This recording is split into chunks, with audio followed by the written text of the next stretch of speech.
Bismillahirrahmanirrahim. Assalamualaikum warahmatullahi wabarakatuh. Kepada yang terhormat dosen pengampu mata kuliah bimbingan dan konseling Ibu Neng Gustini MPD, dan yang saya banggakan teman-teman MPI 2B. Perkenalkan kembali, nama saya Widianti Nurul Fadilah dengan NIM 12120600123.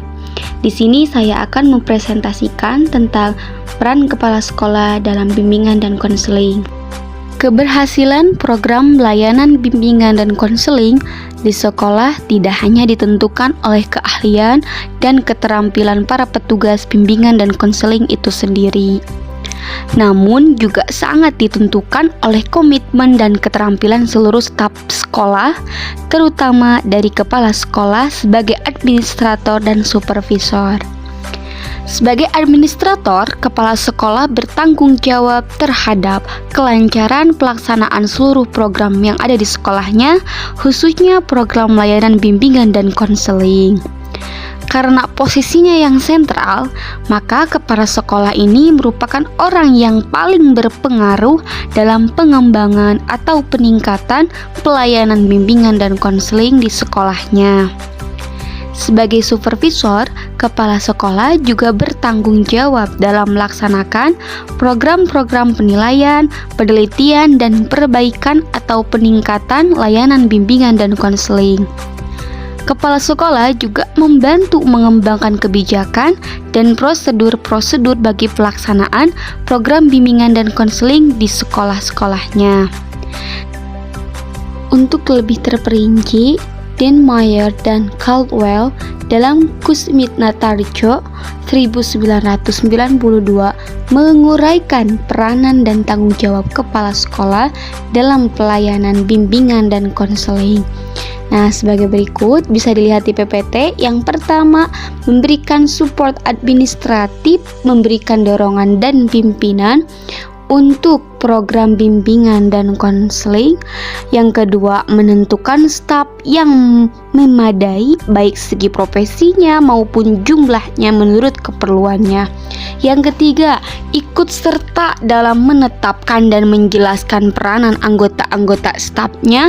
Yang keempat, mendelegasikan tanggung jawab kepada konselor dalam hal pengembangan program bimbingan dan konseling.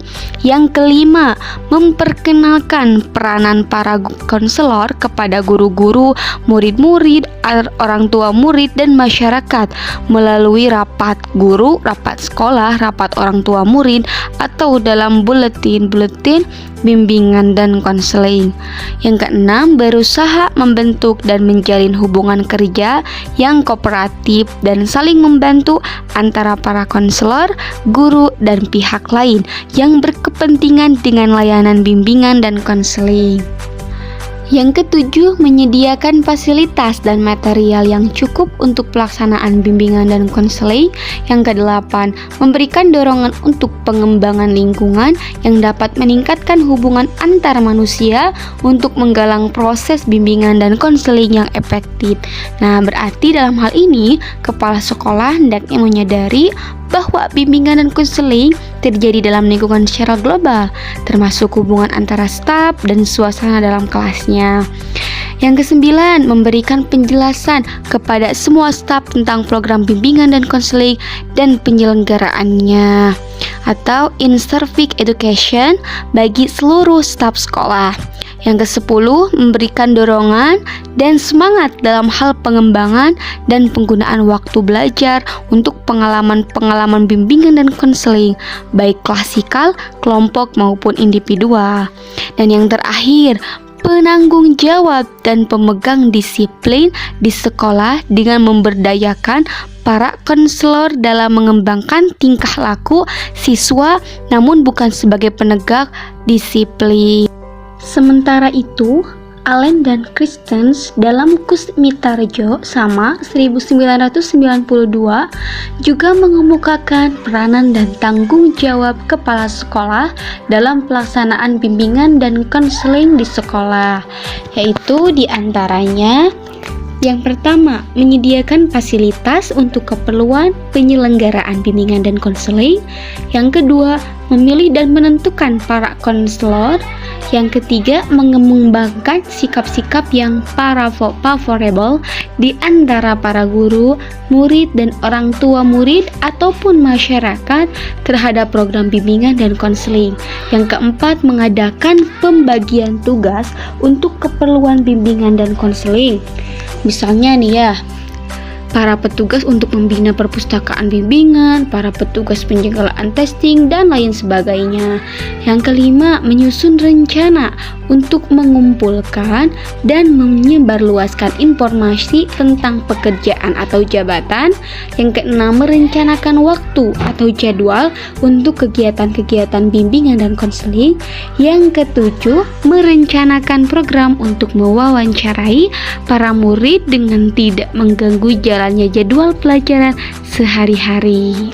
Maka dapat kita simpulkan teman-teman bahwa tugas kepala sekolah dalam pengembangan program bimbingan dan konseling atau peran ya di sekolah adalah sebagai berikut. Yang pertama ada staff selection, yaitu memilih staf yang mempunyai kepribadian dan pendidikan yang cocok untuk melaksanakan tugasnya. Termasuk di sini mengadakan analisa untuk mengetahui apakah di antara staf yang ada terdapat orang yang sanggup melakukan tugas yang lebih spesialis. Yang kedua, description of staff roles atau menentukan tugas dan peranan dari anggota staf dan membagi tanggung jawab untuk menentukan tugas-tugas ini. Kepala sekolah juga dapat meminta bantuan kepada anggota staf lainnya. Yang ketiga, ada time and facilities, yaitu mengusahakan dan mengalokasikan dana, waktu, dan tas untuk kepentingan program bimbingan dan konseling di sekolah. Yang keempat, ada interpretation of program, di mana menginterpretasikan program bimbingan dan konseling kepada murid-murid yang diberi pelayanan kepada masyarakat yang membantu program bimbingan dan konseling.